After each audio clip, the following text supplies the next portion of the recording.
Guys, welcome to one more mini vlog. ఈరోజు నేను తలకైతే henna పెట్టుకున్నాను అండ్ ఫేస్ ప్యాక్ కూడా వేసేసుకున్నాను. నా డ్రెస్ చూసారా పెయింట్ వేసిన వాళ్ళకి అయిపోయింది లాస్ట్కి. అండ్ ఆఫ్టర్ హెయిర్ వాష్ తర్వాత నార్మల్ వాటర్ పెట్టేసి ఇంకా వాష్ చేసేసుకున్నాను అనమాట. షాంపూ అయితే నెక్స్ట్ డే పెట్టాలి. అండ్ తర్వాత ఇక్కడ నేను నైట్ డిన్నర్ వచ్చేటప్పటికి పొటాటో కర్రీ అయితే చేస్తున్నాను. అండ్ ఈరోజు సాటర్డే కదా, సో టిఫిన్ అనమాట మా ఇంట్లో. ఇంక ఇక్కడ మా మాయ వాళ్ళ పాప పూరీలు అయితే చేస్తుంది. సో ఇంకో మాయ వాళ్ళ పాప ఏమో మా మమ్మీకి అందిస్తుంది అనమాట పూరీలు.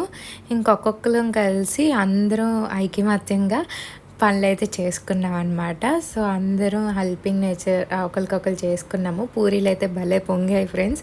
నేనైతే అలా వెయిట్ చేస్తున్నాను అనమాట. ఇంకా మా బ్రౌనీ గడికి పూరీలు అంటే చాలా ఇష్టం. వాడికి పూరీలు అంటే ఫ్యాన్ అసలు. పెట్టిన వెంటనే తినేస్తాడు. ఇంక ఇక్కడ ఆల్మోస్ట్ కర్రీ అయిపోయి వచ్చింది. అంతే. ఈ వ్లాగ్ నచ్చితే సబ్స్క్రైబ్ చేసుకోండి ఫర్ మోర్ అప్డేట్స్. బాయ్.